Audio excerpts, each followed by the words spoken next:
I work for an animal removal company in Atlanta. You see a lot of strange things at this job, and I have had my share of the unexpected. But I've never been scared. Not really scared until I took a job in the North Georgia mountains. It all started 2 weeks ago. I was at work when I received this batshit crazy email. This is what it said. Calling all wildlife warriors. I recently came across some glowing reviews of your company, and I would like to ask you for a quote for your services. Now, you may not want to accept this offer at first, but if you are the fearless animal removal experts that the reviews paint you to be, then you'll accept the challenge I'm about to set before you. Now, I have it on very good authority that there is a Sasquatch in the North Georgia mountains. I know you think I'm crazy, but my cousin Eli has seen it firsthand. Not once, but twice. Damn near scared him half to death. Now Eli and I have been talking, and he thinks he has a pretty good idea where this thing has been living. You might want to ask me where, but I won't give you that information now, because I don't want you to run up there and bag and tag this monster without me. The plan is to capture the beast alive. If push comes to shove and the beast has murder in its heart, well, we may have to shoot him. I'm not sure how aggressive these things are, but I've never seen a news report of someone being slain by a Sasquatch, so I assume they aren't overly unfriendly. The only obstacle Eli and I are facing is our lack of animal handling skills. I don't even have a pet dog, and Eli really only traps squirrels, and neither of us believes that talent will have much overlap with Bigfoot hunting. And that is where the seasoned professionals come in. I'm talking about you. Now, I know this is a lot to ask the common man, but maybe you aren't so common after all. Maybe you are destined for greatness, like Eli and myself. Now you'd have to provide some traps, bin dance, and maybe some treats for the animal, as well as your general knowledge of wildlife. Eli has already volunteered to be bait, and we both agreed that on the off chance the Sasquatch has a grasp of the English language, that I should be the one to speak on behalf of our party. Eli and I will both be chipping in to pay a handsome day rate. I expect this will take 3 to 4 days, one of which will be plotting and strategizing up at Eli's house. However, in the event of my death or Eli's death at the hands of the Squatch, total pay will be reduced by 50 to 100%, depending on if one or both of us die. Think about the possibilities. Be a part of the team that made history. Have her name etched in stone among mankind's greatest heroes. Buzz Aldrin, Julius Caesar, Eli Tebbets, Ross Tebbets, insert your name here. Oh yeah, Jesus Christ. Not to mention the effect this could have on your business. I mean, if you can handle a Sasquatch, then people are going to have no problem paying top dollar for, raccoon removal. Heck, I'm sure people will hire you just to have you come out and shake their hand. Please get back to us soon, as we aren't sure if this beast is migratory, and we do not want to miss our chance at history. Sincerely, Russ. Tibbets. He ended with a quote. It's hard to be a diamond in a rhinestone world. Dolly Parton. Yeah, I know it's insane, but it was too damn funny not to do a follow-up. I had to at least find out what they were paying, so I sent an email back saying I was interested, but I needed more details before I could clear my schedule. A few days later, I got another email from Ross detailing what they would need.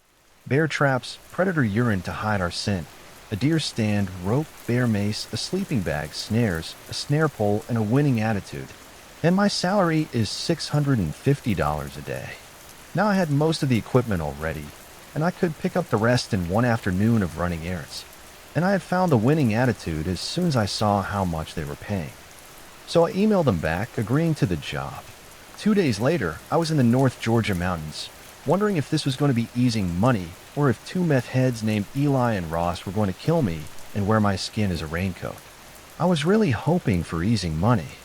Eli's cabin was this small wooden shack near the Georgia-North Carolina border. The two cousins greeted me as I pulled in. Ross was short, pudgy, and he had oil-slicked back hair. He was also manic, talking a mile a minute about how my drive was, how beautiful the weather was for me, and how we were going to make history. He peppered every conversation with quotes about success and greatness. Now some are born great, some achieve greatness. Some get it as a graduation gift. Robin Williams said that. Now we're going to achieve greatness this weekend, and I'll tell you that much. And Theodore Roosevelt once said it is hard to fail, but it is worse never to have tried. Ross was incredibly annoying. I'm not going to lie. Eli, on the other hand, could not have been more different from his cousin. He was older. He had leathery, sun-damaged skin and was going gray on the sides of his head. He rarely spoke, and when he did, it was mostly in short, declarative statements like, yeah or nah. Or less often, some strange southern platitude, such as Ross, you ain't got the sense that God gave a goose. Or I reckon that Squatch will be mattered within. Yeah, this was going to be a long 3 or 4 days. The first night was spent plotting and strategizing, as Ross said. The thrust of their brilliant plan was this. Eli would somehow draw it out of the cave he suspected it was hiding in. If the monster, by some ridiculous freakish miracle, knew English, then Ross would reason with it, convince it to let us take it captive. I don't know. As dumb as this guy was, I had to admire his confidence, though. In the event the Sasquatch was lured into the open, and it did not possess a firm grasp of English, then I had been instructed to do my thing. Incredible minds hatch incredible plans. I had to keep thinking about the money to stop myself from thinking how stupid this entire situation was. That night, we all slept in the one-room cabin. There was only one bed, so I took a sleeping bag on the ground. Ross took the bed, and Eli sat in a chair near the window and slowly sipped moonshine the entire night. You know, I don't think he slept at all. As I said before, he rarely spoke, but his eyes said enough. The guy was scared. At times I caught a tremble in his hand as he brought his cup to his lips. That was the first time I thought, if only for a moment, these guys might not be so crazy. The next morning, we set off. I carried an assortment of traps, lures, snares, and sprays. Ross carried camping gear. Eli carried provisions and a shotgun that I was extremely aware of at all times. We hiked the entire day, without much luck. Periodically, Ross would stop the group and let loose one of his Bigfoot calls, which sounded a lot like Arnold Schwarzenegger in the midst of an orgasm. Yeah, well, anyway, about 2 hours before nightfall, we decided to stop and set up camp for the night. We dropped our bags and started making camp when we heard a ruckus from deeper in the forest. Ross held his finger to his lips to urge silence. I raised my snare pole in readiness, and Eli leveled a shotgun at the bushes. The noise grew louder and louder. Bushes shook, and a sharp coughing sound punctuated the otherwise silent forest until what looked like a gorilla burst from the foliage and ran directly toward us. "Freeze!" shouted Eli. "Gun at the ready." The gorilla instantly stopped dead in its tracks, and its hand shot up in the air. "Don't shoot," it said. I knew it would speak English. Ross sauntered forward with one hand extended in a show of peace. With his other hand, he slowly pulled a pair of handcuffs out of his back pocket and kept them hidden behind his back.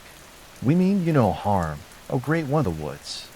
And then the gorilla ripped off his own face, revealing a man underneath who looked directly at me.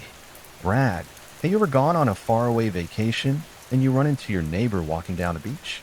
This was a lot like that. Just to replace vacation with Bigfoot hunt and neighbor with my biggest competitor, Kenny. "What the hell?" he said. I dropped the snare pole and walked over to him. "Hey, I know this guy," I said. And then another voice from the trees above us. Hell, Kenny, what did I say? Never take off the mask." And another man was sitting in a tree stand about 30 feet above our heads. The damn Squatch could be watching us right this instant, and you did blow your disguise. And now it was Eli and Ross's turn to be surprised as they turned and saw the man in the tree. Milton Ross turned to Eli, red-faced, and jabbed him in the chest with his finger. "I told you not to tell anyone else about this, Eli." And then he pointed the finger up at Milton, sitting in the tree. "And now we have competitors." Eli, showing emotion for the first time since I met him, pointed up at Milton and yelled, "You said you didn't believe me. You said even if it was true, we should leave it alone." And Eli wheeled around and looked at Kenny, who was now peeling off his gorilla costume. "You promised you wouldn't tell anybody." Milton stared back down at us from his perch. "Yeah, well." He leaned forward and spat on the ground below him. His saliva was dark, and it stank of chewing tobacco. I lied. More movement from the bushes drew our attention, and another man burst into the campsite. "Boyd!" Ross and Eli shouted in unison. Milton How many people did you tell? We got half of Fannin County out here, Ross demanded. We all camped together that night. It turns out Milton and Boyd were barflies who Eli would get drunk with on occasion. A week or so ago, Eli had gotten a bit too drunk and spilled the beans about the Sasquatch and how he and his cousin would catch it and become rich and famous overnight. Rich and famous was too good for Milton to pass up, no matter how crazy the idea was. But he didn't want to split the money with Eli and Ross, so he got his own animal control expert and tried to catch the beast before Eli and Ross could get to it. Boyd was only allowed to tag along because he was too dumb to ask for money, and he'd do pretty much anything Milton told him to do. And Milton figured this would be a good time to have somebody like that by his side. While Ross, Eli, and Milton were in their own world talking and Boyd was off collecting firewood, I leaned over to Kenny and I asked him how much he's getting paid. "You're getting paid?" he asked. "I'm getting blackmailed." I didn't ask him any more questions. Eli, Ross, and I climbed into our way too small tent and we tried to get some shut-eye. I definitely would have preferred to sleep outside if the mosquitoes weren't so bad. Sharing a tent with those two, it was hell on earth. Not that any of us got much sleep. At least I wasn't in the tent with Milton, Boyd, and Kenny. I could smell Milton and Boyd from outside of their tent. I could not imagine what it was like inside. Not long after we put the fire out, the smell showed up. A thick, choking odor. It was a mixture of rotting meat, skunk, and wet dog. The noxious fumes came, so suddenly both tents erupted into hysterics, blaming one another for passing gas. The arguments were cut short, though, by what followed. A series of loud whoops echoed through the forest around us, bouncing off the trees and cliff sides. None of us could tell where it was coming from. It could have been a mile from us, or it could have been just outside the light of the dying fire. And then the noises changed. They grew louder and more pronounced, as if the creature reveled in the terror it brought to our campsite. Whatever it was, it came closer. It clawed at tree trunks, emitting sharp scratching sounds, and then it moved on to low guttural growls that vibrated through the ground. The unseen creature. It seemed to possess an otherworldly intelligence. It was like it was teasing us. It mimicked the calls of nocturnal animals in this chilling imitation. Ross, Eli, and I, we exchanged bewildered glances, unable to comprehend the nature of what lurked just outside the light suddenly. The forest reverberated with high-pitched screeches that sent our hands to our ears, and then it shifted again to the screams of a wounded animal, and then again to a series of eerie laughter echoing off in the distance, and then silence. I heard the other tent unzip their flap, and then I heard Milton say, "Get out there and put a few more logs on the fire. You don't want this thing sneaking up on us in the dark, do you?" A moment later, Boyd emerged from the tent. He hurriedly gathered a few pieces of nearby firewood and gently but quickly placed them around the embers of the fire so as to not smother it. All of us silently watched him from our tents, and then we heard a new noise. Quick, breathy whistle cut the silence for just a moment. Then a sickening crack as a fist-sized rock struck Boyd in the back of the head. He crumpled instantly in a heap next to the fire, his arms and legs twitching in a sick rhythm. The rock that hit him was still embedded in the back of his skull. Again, laughter boomed through the forest, and fear went through us. Our imaginations conjured nightmarish visions of a monstrous entity just beyond our sight. My heart raced and my mouth grew dry. The creature grew bolder, and it moved closer to our campsite. It rattled trees and snapped branches, causing them to sway and creak. For the first time, we heard heavy footfalls of the creature. As it ran circles around our campsite, whooping and pulling down limbs, the logs Boyd placed in the campsite began to light, and the fire grew from embers to a healthy flame and continued to grow. As the fire grew, our circle of light grew with it. The creature in the forest seemed to back off. We no longer heard the footsteps, and the laughter seemed farther away. The whoops and yells stopped, and then finally the horrible rotten smell was gone. Still, nobody moved. Nobody even spoke, not even when an ember from the campsite jumped onto Boyd's back, and it caught his shirt on fire. We didn't even move when the fire spread to his greasy hair. We all sat in silence, and we just watched him burn. What had I gotten myself into? We broke the silence when the sun came up. Hell of a night, Milton said, crawling out of his tent. He stood up and stretched his hands into the air and yawned. Smells like bacon, doesn't it? Screw you, Eli said. You don't even feel bad, do you? He didn't have to go out there. Milton nudged the corpse with his boot. Boyd's back was charred where the shirt had burnt off, and his hair had completely burned away, leaving a blackened scalp punctuated by a fist-sized rock stuck about 2 inches deep. Well, I'm glad he did, though. I reckon he saved our asses. Eli walked away from the conversation and began packing camp. For the first time since I met him, Ross was silent. I crouched down next to him and softly asked him if he was all right. He looked up at me and said the greatest glory in living lies not in never falling, but in rising in every time we fall. That's Nelson Mandela. He was going to be okay, I thought. All right, Piggy, Milton called Kenny, who was sitting on a log eating a granola bar. Get packing. We're burning daylight. Go to hell, Kenny replied, taking another bite of his breakfast. Not so fast, my friend, Eli shot back. He held up his cell phone in one hand and he pointed at it with the other. One call, that's all. Don't forget that. And without another word, Kenny stood up and started packing camp. Before we left camp, Eli, Ross, and I had a team meeting, if you could call it that. This campsite would be our meeting point. If any of us got lost or separated, or if Milton went crazy and started attacking people, we would meet back here. Eli also instructed me to lay down the 3 bear traps I brought with me around the campsite. If Bigfoot chased us, maybe we could lead it into one. And if Milton was chasing us, well, we'd get him the same way. We packed our bags and headed off. I followed a few minutes behind after setting the bear trap in our designated spots, and I hurried to catch up. We walked mostly in silence, each of us contemplating the previous 10 hours of our lives. The newfound respect for a creature half of us believed to be myth, the haunting melodies it made, the sickening crack of Boyd's skull splitting. Regardless of how the events of this hunt played out, I think after the first night in the woods, each of us was changed forever. We were scarred by these events, and we would carry that with us for the rest of our lives, however long that may be. I honestly don't know why I stayed after that first night. The money wasn't good enough for the danger. Maybe I was scared to walk back alone. Maybe I'm just a follower and was more comfortable just doing what I was told. I don't know. I think back to the email that started this whole mess. Ross wrote, I know this is a lot to ask of a common man, but maybe you aren't so common after all. I think this was like a once-in-a-lifetime chance at something great, and why not take it? Either I spend the next 40 years of my life taking raccoons and squirrels out of attics, and probably die on the job having never achieved anything. Or, you know what, I take a chance and I die doing something no one has ever done before. Or maybe, just maybe, I survive and I get a hell of a story out of it.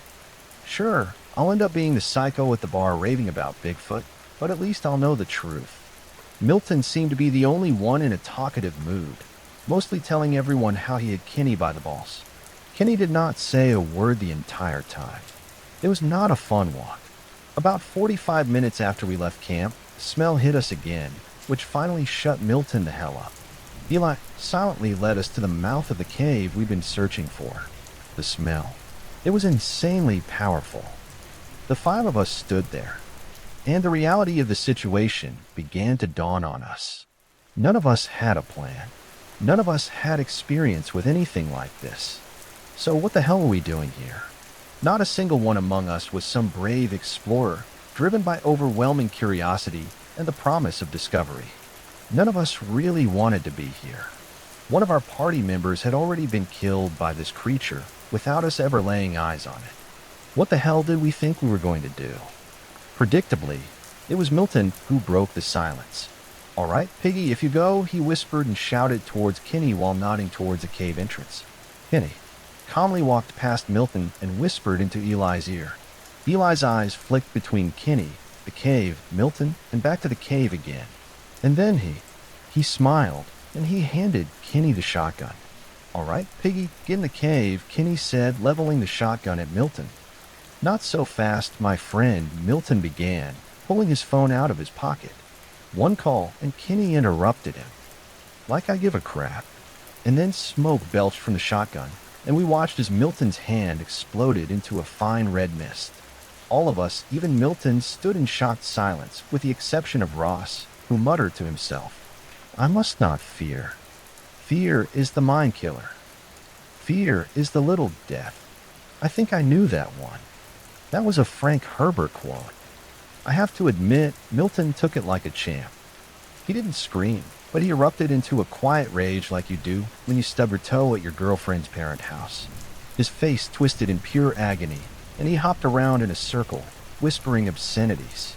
And then he brought the mangled stump that used to be his hand into his gut, and he pressed it to his shirt to try and stop the bleeding. He hopped around a few more times, then regained his composure. "Go to hell, all of you," he said, before heading slowly towards the mouth of the cave. Eli walked over to Kenny, pulled the shotgun out of his hand, and loaded a shell to replace it. Milton stood on the threshold of the cave mouth, and he turned around, and then he turned back into the mouth of the cave and calmly went in. The three of us who remained looked sharply at Kenny, who couldn't seem to take his eyes off the ground in front of him. I think Ross was about to break the silence when we heard from deep in the cave singing.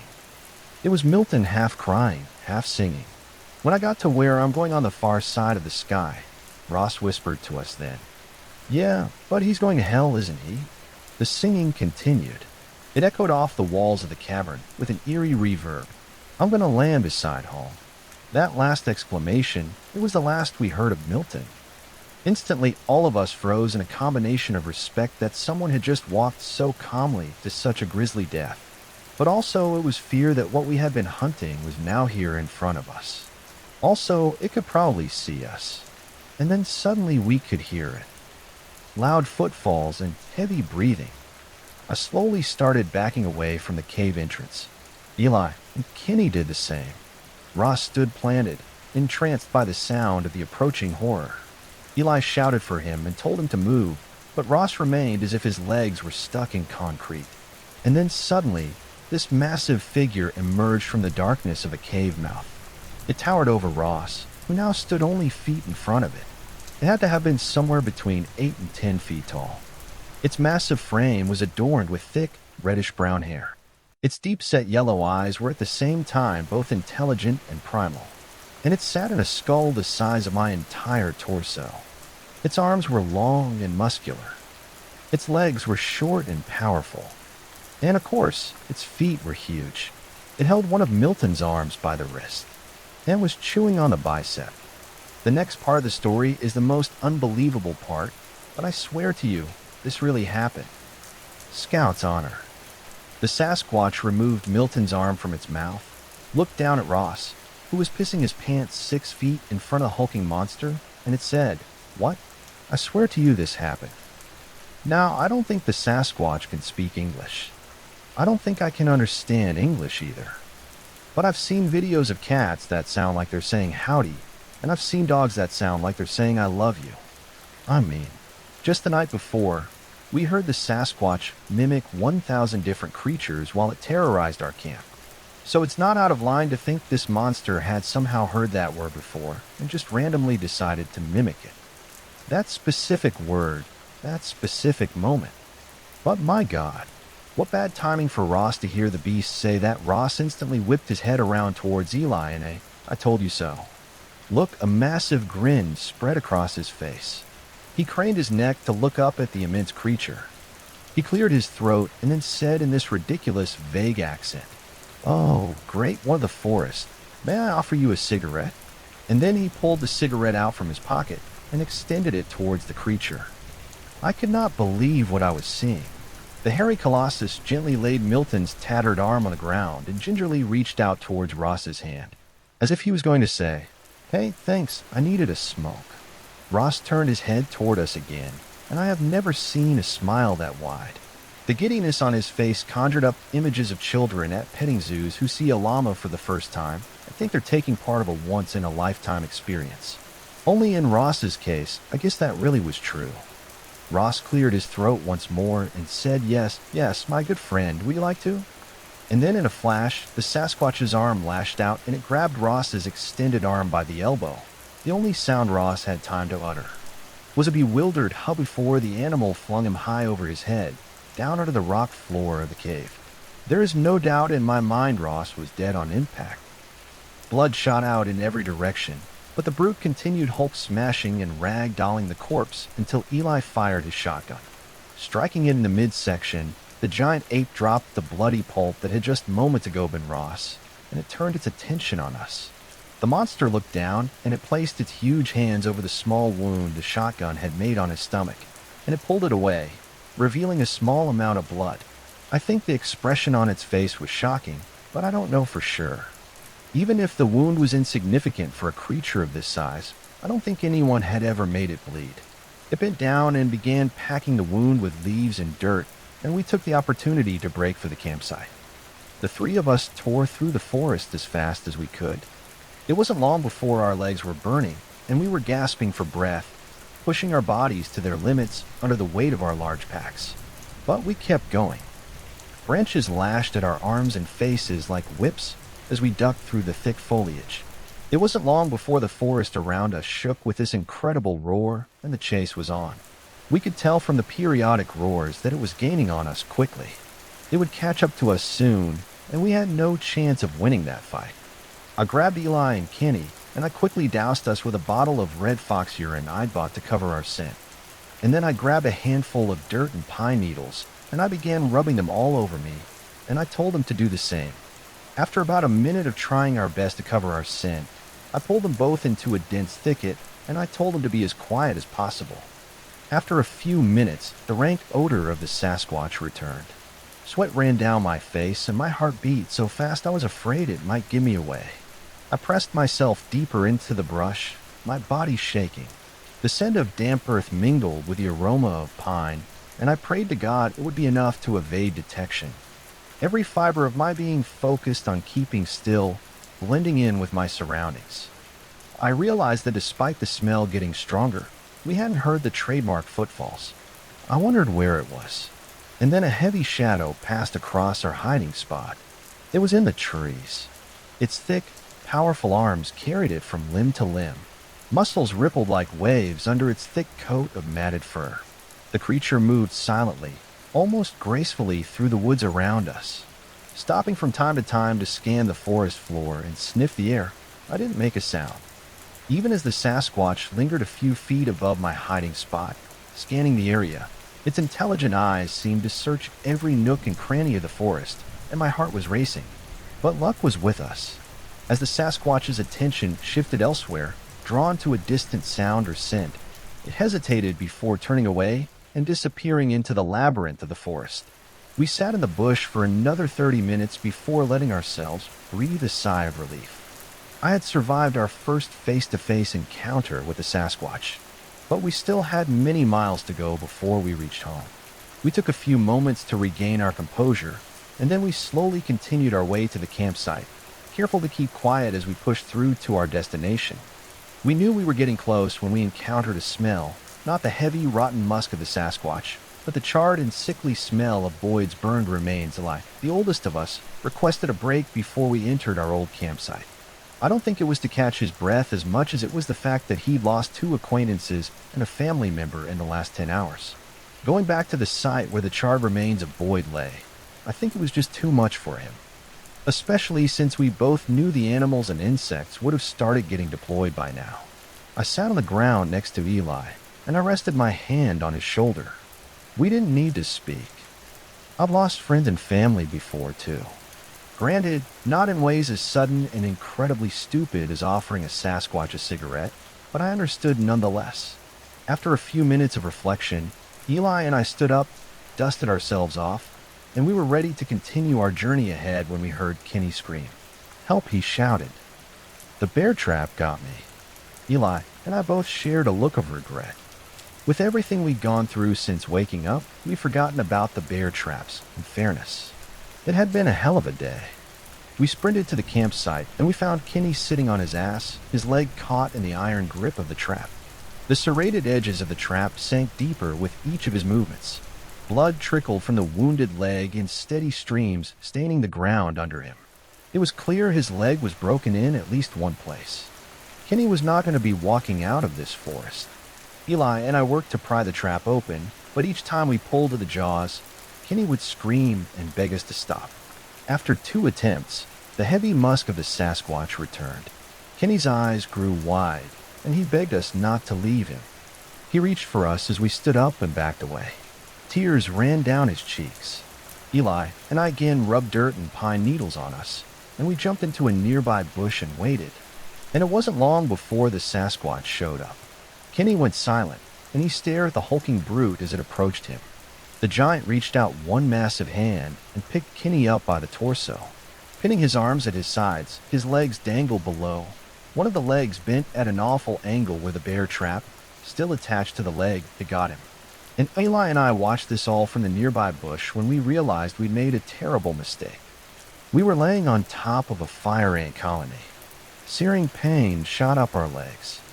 As the army of ants crawled out of their hive and worked their way from our feet up towards our torsos, the pain was crazy. It took all my willpower not to just scream and brush them off of me. They slowly worked their way up my legs, onto the trunk of my body, and then my back and then my neck. And soon they were crawling into my ears and my nose.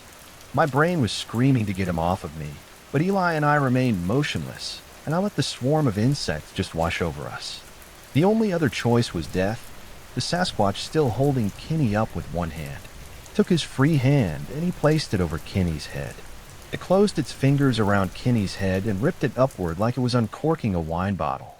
Kenny's head was pulled off effortlessly, and it brought a small section of spine along with it. Kenny never made a sound.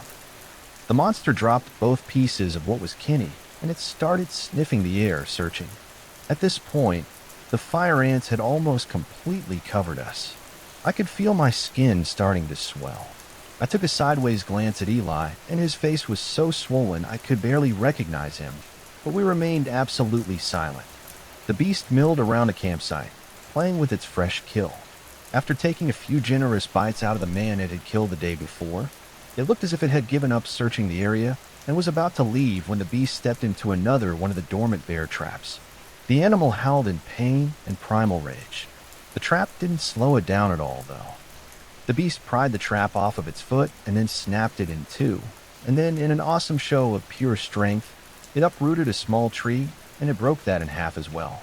The animal then began to walk around the campsite, testing its injured foot, huffing and puffing in a blinding rage, periodically beating its chest.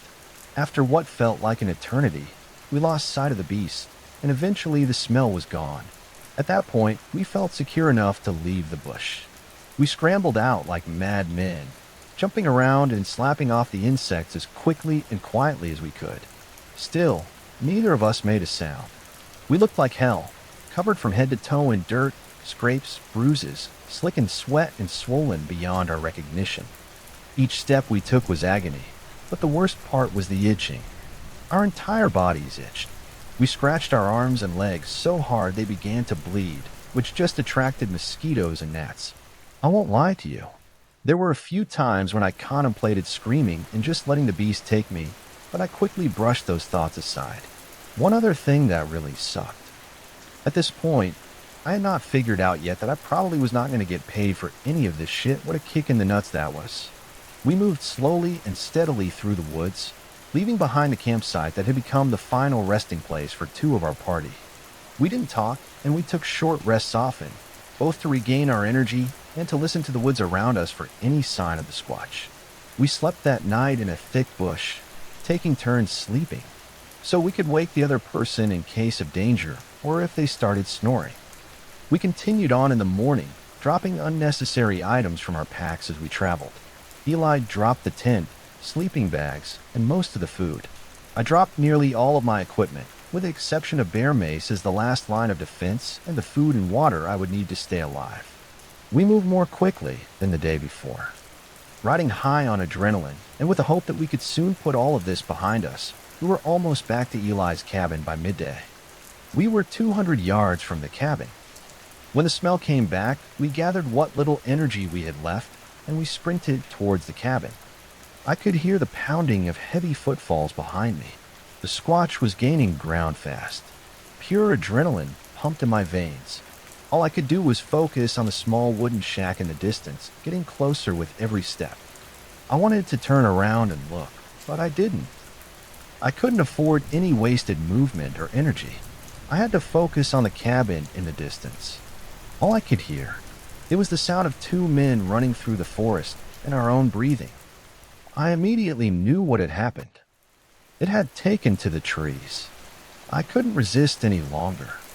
I had to look. The terror of anticipating certain death was too much to take. I slowed my pace slightly and I glanced behind me. Nothing. I looked to the left and the right, nothing on either side. I tried looking up in the treetops, but the canopy was too thick to allow me to see more than a few feet high. Eli had pulled ahead of me, and I was focused on his backpack. That was my new target. Catch up to the man in front of me, I thought. Don't be the guy at the end of the line that gets picked off first. I was laser focused on that backpack. My vision narrowed. Everything else in the forest didn't matter. All that mattered was following that ratty JanSport bag to safety. My breathing steadied. The pain in my legs seemed to numb. Everything seemed to move in slow motion. Insanely, I thought, wow, so this is what a runner's high is. And then my view was blocked by a giant hairy arm that swooped down in front of me and grabbed Eli's backpack and thrust him up into the air. Eli yelped as he was pulled into the air, legs kicking. Luckily, he was a quick thinker and immediately slipped out of the backpack. He fell about 8 feet back down and crashed onto the forest floor. I stopped to help him up, and we carried on, and the cabin was now about 100 yards from us. 806,040. And then I felt myself being lifted off the ground and immediately trying to slip out of my backpack. But the straps were too tight. I was lifted higher and higher into the trees until I came face to face with what had been hunting us for 3 days straight. Its yellow eyes bore into me from under its protruding and hairy brow, and it opened its mouth, revealing rows of large, flat teeth designed for pulverizing bone. Its terrible breath stung my eyes, and it made them water. The beast took a sharp inhale, and it screamed in my face. I would describe it to you, but I'll just say it blew out both of my eardrums, which instantly made me dizzy, and it made my ears leak a clear fluid. In a dizzy haze, I pulled out my last line of defense, the beer mace, and I unleashed it on my attacker's face. Instantly, the monster dropped me, sending me 30 feet to the forest floor, which pretty much destroyed my left ankle.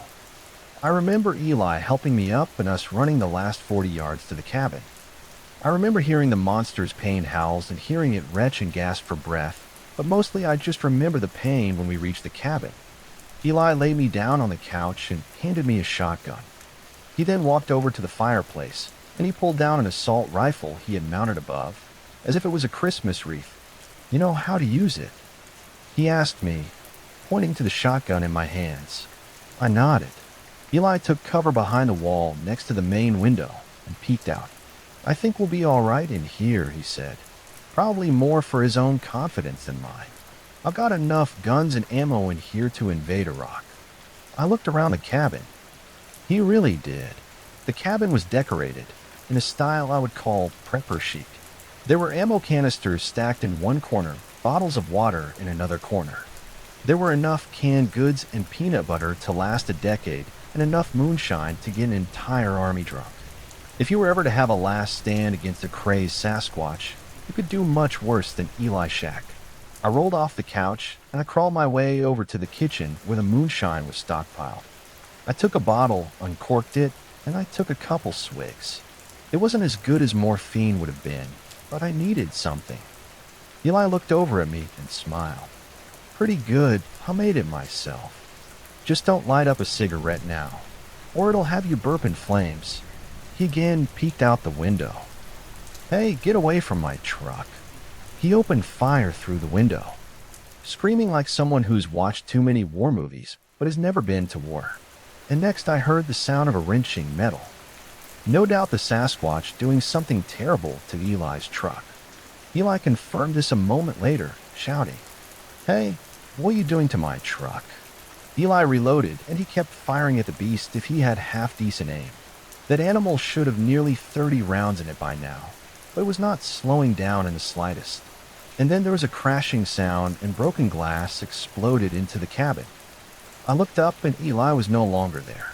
I followed the trail of broken glass, and I found him dead on the other side of the cabin. The Sasquatch had ripped the tire off of his truck and thrown it at him, caving in his chest. Now it was just me and the Sasquatch, and I went over my options. Try to shoot it like Eli, then die. Try to fight it one-on-one like Kenny and Milton, and then die. Try to offer it a cigarette, like Ross, and then die. Hell, Boy didn't even get to lay eyes on it, and he died. I thought back to that night, hiding in a tent, listening to the whoops and hollers of the beast as it ran circles around our camp. I thought of Boyd's body twitching as it lay in the dirt before catching fire as the fire grew that night. The monster had receded deeper and deeper into the woods, and I had my answer. I took several bottles of the moonshine, and I started making Molotov cocktails, sipping as I worked. The entire time I could hear the monster walking circles around the house, grunting and sniffing the air. When I was happy with the fire bombs, I lit a rag on fire with a gas stove. And then I crawled over to the busted window, and I started lobbing them out into the surrounding forest. And then I crawled back over to the kitchen to make more and repeat the process. Now, there isn't a Hollywood ending to this story. I didn't take down the Sasquatch, avenging my fallen comrades. There's no love story. I just did millions of dollars of environmental and property damage. And then when it became too smoky in the cabin for me to breathe, my army crawled out of there. I got into my truck that was still parked there, and I drove away blindingly drunk. Hell, I couldn't even get anyone to believe me. When I drove myself to the nearest hospital, they had me arrested for driving drunk. It was the perfect cherry on top of a shitty weekend. I wish I could say I learned something, that there was some greater message to this story, but I don't think there is. Unless the message is when you're at work, you don't have to answer every email you get. My wife grew up in a town where people kept their doors unlocked. Cookie-cutter houses, manicured lawns, silver minivans adorned with "My child" are on our student bumper stickers. We've all visited a town like it. Maybe you've lived in a similar town. Maybe you live in one right now. Fairview was a slice of the American middle-class comfort pie, a place where bad things simply did not happen. I never intended to live in such a town, but ended up in one anyway. At the time, I was in my late 20s. I wanted to move to Los Angeles to take one last shot at my childhood dream, a career in screenwriting. But my wife, Melanie, whom I married young, wanted to stay put on the East Coast to be near her parents. After much deliberation, we agreed that we would move to Los Angeles on the condition that first we stay with her parents for 9 months so she could spend quality time with them before heading out west. And think of all the money we'll save not paying rent, she'd said. You won't even have to work full-time. You can just focus on writing. At the end of our lease, we put our furniture in storage, said goodbye to the trendy Brooklyn neighborhood we called home for the past 7 years, and headed to the suburbs. The adjustment at first was surprisingly smooth. With access to a big backyard, a dog to play with, and a car for running errands, I found myself wondering why I'd ever put myself through unair-conditioned subways and high-rent shoebox apartments. But after a few weeks, the rosy newness wore off and was replaced by a vacant malaise. The problem was there was nothing to do in Fairview. Nothing. I longed for Greenwich Village art house movie theaters, Chelsea galleries, hole-in-the-wall restaurants. I even missed sweating on the subway. At least subway sweat was interesting. My boredom was at its worst in the afternoon. With the move, I got a part-time job as a video editor at the local news station. I worked the night shift, which paid well, but meant that I hardly spent any waking hours with Melanie or anyone else for that matter. I thought that solitude would be a fruitful source of writing inspiration, a way to get a head start on a feature script or a TV pilot before we went to LA. But it was not to be. Melanie's mom ran a daycare in their home, meaning that between 3 o'clock and 5 p.m., my prime writing hours, there were 10 to 14 children screaming at the top of their lungs, desecrating my brain space. I suppose I could have gone to a coffee shop or a library to work. But if you give a writer an excuse not to write, he'll take it every time. And so the walks began.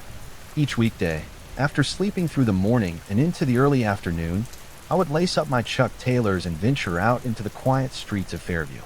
I had nowhere specific to go, and the route I took each day varied. Rain or shine, I explored my new neighborhood, memorizing street names, taking note of new additions being added to houses. I justified the long walks by telling myself they were productive, a time to gather my thoughts and outline screenplays in my head. But they never were. Most days I would just listen to old jazz music, fake smile at the dog-walking neighbors, and count the days until I could get the hell out of the suburbs. One rainy afternoon, I stumbled upon an off-road path. The path ran under a set of towering power lines and seemed to carry on endlessly. I stopped and stared, intrigued. It felt both out of place and right at home, like pimples on a teenager. I looked for signage telling me I wasn't allowed on the path, but it was unmarked, which I took as an open invitation to explore. Anyway, I told myself I could always leave if anyone gave me a hard time. In a move that would haunt me for years to come, I stepped off the pavement onto the gravel.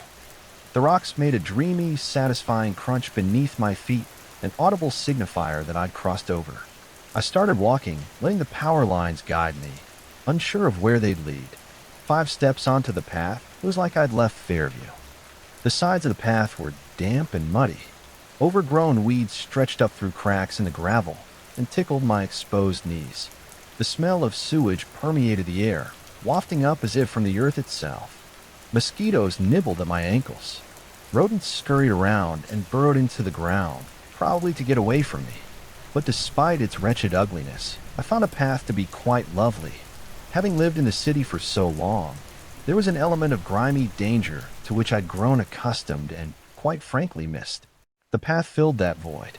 On the path, I was vulnerable, alert, alive, but mostly I was alone. Yes, there were signs of life on the path. A few torn blankets, some newspapers, a collection of empty icebreakers, gum containers, the big ones that held 100 pieces. There were the remnants of late-night teenage escapades, empty beer bottles, graffiti, manifestos painted on the back of vinyl fences. But I didn't get the feeling that anybody went there during the day. During the day, it was mine. My mud, my overgrown weeds, my sewage smell. The path was freedom. It was liberation. It was an ounce of control in a life that every day felt more and more like it belonged to somebody else. I didn't walk too far down the path that first day. I wanted to leave some mystery for the next trip. The second day, I went a little farther, and even farther than that the third and fourth days.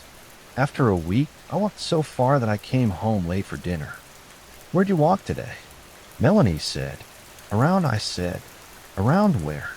"You know, the neighborhood." Nothing crazy. One of the most curious features of the path was how it cut straight through Fairview, like an artery. Houses ran parallel to the path, their backyards separated only by a row of fencing. Most of the fences were tall, white, and opaque, but the ones that were short or otherwise see-through offered a rare glimpse into suburban life. Untended sprinklers, bee-infested wooden sheds, neglected swing sets. Sometimes I'd see a housewife through the window, sipping her afternoon wine. Or I'd catch a TV playing Fox News in a sad, empty room. I found it fascinating how some houses, which looked so pristine from the front, appear to be in total disrepair from the back. For every new paint job, there were 10 peeling shingles, 2 cases of stained siding, and a green scummy pool filled with tadpoles. It was as if the residents started refinishing their houses, but ran out of money after the contractors finished the facade. I suppose the owners of the houses figured nobody would ever see the back, because who in their right mind would be walking down this disgusting path and think to look in? I would often catch myself thinking about the power lines themselves, how they blended in like set dressing, despite their vast importance in our everyday lives. Power lines fuel our internet, our televisions, our home security systems, and yet we don't give them a second thought until those comforts are compromised. We don't protect them or cherish them. In most cases, we relegate them to an out-of-the-way spot where we can pretend they don't exist, a spot where anybody with a mind for trouble could tamper with them. The day I saw him started like any other. I got home from work at 4 a.m., slept until 1:30 p.m., ate a little snack, thought about doing some writing, didn't do any writing, then set out for my walk. I had been visiting the path for a month at that point, and summer had begun to turn to fall. Though the path itself was treeless, the people who lived adjacent to it would rake their leaves and throw them over the fence so as to avoid having to bag them. The colorful foliage made my path oh so enchanting and helped mask the smell of sewage. Donning my denim jacket, I strolled the foggy, multicolored wonderland, enmeshed in a childlike sense of belonging. I began to give serious consideration to whether or not I might be better off just staying in the suburbs, staying with my path. But that all changed when I saw a man in the distance. He was dressed in black from head to toe, walking toward me down the path. He had a crooked limp in his left leg, and his shoulder dipped with each step. I felt an immediate sense of dread when I saw him, the kind of lurching repulsion you get when you see a rat scurry across the street. On an animal level, you should avoid it. My first instinct was to turn around and try to get off the path before he caught up. But he'd spotted me already, and to turn away would be a sign of fear. As I drew closer to the mystery man, I realized that he was not wearing black, but rather varying militaristic shades of dark green, as if to camouflage himself. His hair was curly and graying on the sides. He was bald on top. The sewage smell flared up as we approached each other and continued to grow stronger with each step. He had holes in the knees of his pants, holes in the elbows of his jacket, holes in the top of his shoes. He kept his hands in his pockets, but if he was wearing gloves, I'm sure they would have had holes in them too. And then I saw his face. His face. It was not ugly per se, but there was something off about it, something hard to place. There was the dirt, a layer of sweaty grime that coated his forehead and cheeks and made him look splotchy. But that wasn't it. I'd seen plenty of people in the city, homeless people, construction workers, some far filthier than this mystery man. But none of them had ever possessed such an uncanny quality. No, it wasn't the dirt, nor was it his uneven, bushy eyebrows or his crooked, once broken nose. No, that wasn't it as we moved within talking distance. My heart raced and my fingers went numb. A prickly tingle rushed down my spine, like spiders crawling on my skin. How many times had I walked home alone late at night, crossed under deserted bridges, shared a vacant side street with a stranger? But still, never before had I felt as uncomfortable, as concerned for my safety and well-being, as I did with this man. I wasn't sure if I should make eye contact or pretend he wasn't there. As we crossed paths, I instinctively glanced at him, only to discover that he was looking back at me. Eye contact it was. As a self-defense mechanism, I gave him a nod, an acknowledgement that I could see him and knew his face enough to pick it out of a police lineup. With my nod, the corners of his dry, cracked lips spread into a wide smile. It was then that I realized what gave his appearance that uncanny quality. His teeth, paired with the dirt and grime and torn clothing, was a set of spectacularly white teeth, movie star white. White like the intense ring of light around a solar eclipse. These Cadillac white teeth were out of place on such a disheveled man, as if they'd been stolen from another mouth and implanted in his via black market bathtub surgery. They were a bit large, too, like they didn't quite fit. And while he smiled at me with those porcelain pellets, and I stared back, I heard a small sound that cut through that of the dead leaves and gravel crunching below the man's water-stained boots. It was a kind of rhythmic, sucking pop that, with the motion of his jaw, I recognized as gum chewing. He looked me in the eye for a moment longer, though it seemed like he was looking through me, not at me, popped his gum a few more times and walked on. I kept walking too, picking up my pace and trying not to make it obvious that I was peeking back over my shoulder. When I did catch a glimpse of the man, he was about 100 feet away and showed no signs of slowing. With my second glance, he faded into the horizon. Alone again on the path, and once again feeling safe, I let out a loud, relieved laugh. How paranoid I'd been to suspect that man. How judgmental. Yes, he was dirty, and his teeth were a bit odd, but all he was doing was taking a walk, same as me. And since when was that a crime? He was probably just as afraid of me as I was of him. And there I was, standing around, laughing to myself like a lunatic. I wiped a silly tear of relief from my eye. This town, I reminded myself, nothing bad ever happens in this town. Weeks passed, and I continued my walks down the path, switching out my denim jacket for a winter coat and my favorite orange beanie.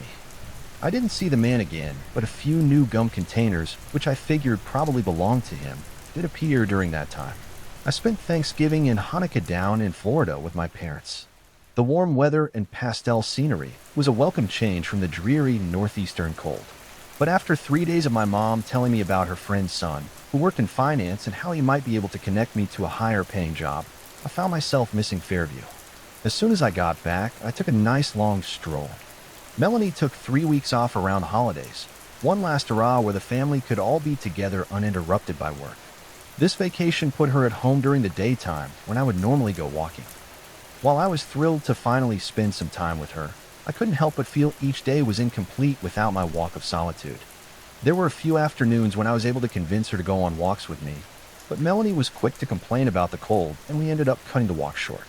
"Why don't we just go home and have hot chocolate instead?" Melanie would say. We celebrated Christmas on the night of the 24th. It was a cozy evening filled with laughter and good food. We all wore pajamas and opened presents at midnight. Melanie's parents bought me a new pair of boots. "We know how much you like to walk," Melanie's father said as I tried them on. Since we'd celebrated the night before, the plan for Christmas Day was to go out to a movie and eat Chinese food. Having grown up in a Jewish household, this made me feel right at home. Melanie's family even let me pick the movie. We woke up late, cleaned up any leftover mess from the night before, and had a leisurely breakfast. The weather was warm for Christmas Day, hovering in the low 40s. An intermittent drizzle fell throughout the morning and coated the landscape in gray.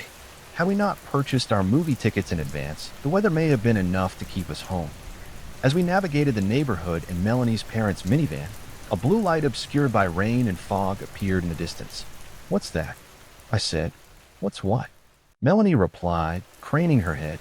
She squinted. "Looks like a police car. Maybe it's the Santa thing." "Santa thing," Melanie's dad said. "It's what you've seen, Dad, every year. The thing where the police drive the guy in the Santa costume and he hands out the candy canes. Isn't that the fire department?" I said. Melanie shrugged. We pulled up and a scene came into view. The light was not coming from a single police car, but many. They were parked in a line down the street. I counted 8 in total, all of the SUV variety. A brigade at the end of the line of cars were 2 ambulances. The car in front of us slowed down, presumably out of curiosity, which gave us a chance to take a look as well, halfway up the block. There was a house surrounded by yellow police tape. A few police officers stood on the lawn, trekking across the wet grass and pulling up mud with their boots. One of the officers had a clipboard in his hands and was taking notes while another pointed at the grass and spoke. Having watched so many movies, the demeanor of the police officers surprised me. I was used to fast-talking cops with sharp haircuts who had all the right moves. But these cops were the opposite of that. They looked uncomfortable, timid, unsure of their actions. One in particular, a young cop younger than me, probably no older than 25, looked pale, green, and a little nauseous. His cheeks were puffy and damp, as if he'd been crying. He stood with his hands in his pockets and rocked gently back and forth on his heels, keeping his red eyes trained on the ground. When the front door opened, the car in front of us stepped on the brakes to watch. We were on a narrow one-lane RD, so we had to stop as well. 2 paramedics emerged from the door, wheeling out a body draped in white cloth. After a few feet, the wheel of the gurney got stuck in a deep groove on the sidewalk. The paramedics counted to 3 in unison, then lifted the gurney to get it moving again. The cloth-wrapped body looked a little half-sized. Feeling guilty about gawking, I turned my head away from the scene and caught a glimpse of the neighbors across the street. They were out on their front porch, reclining in lawn chairs, watching the drama unfold. They had Santa hats on their heads, beers in their hands, and looks of giddy fascination on their faces. Whatever unfortunate event was taking place had turned into a spectator sport. The front door of the house burst open again. This time, rather than medical or police professionals, a lone woman stumbled out.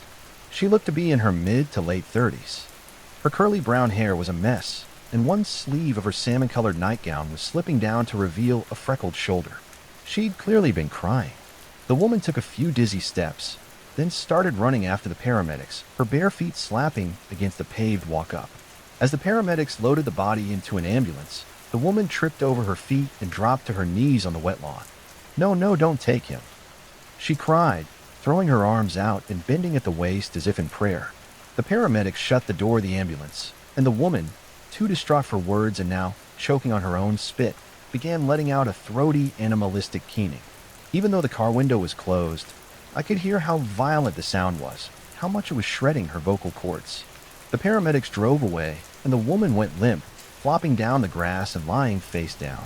A sad-looking man with hunched shoulders and an unstylish mustache came out of the house and peeled the woman off the ground. The front of her gown was soaked through and stuck to her breast and abdomen as they rose and fell with each desperate breath. I was called in to work that night. It was Christmas, but if you work for the news, you work when there's news.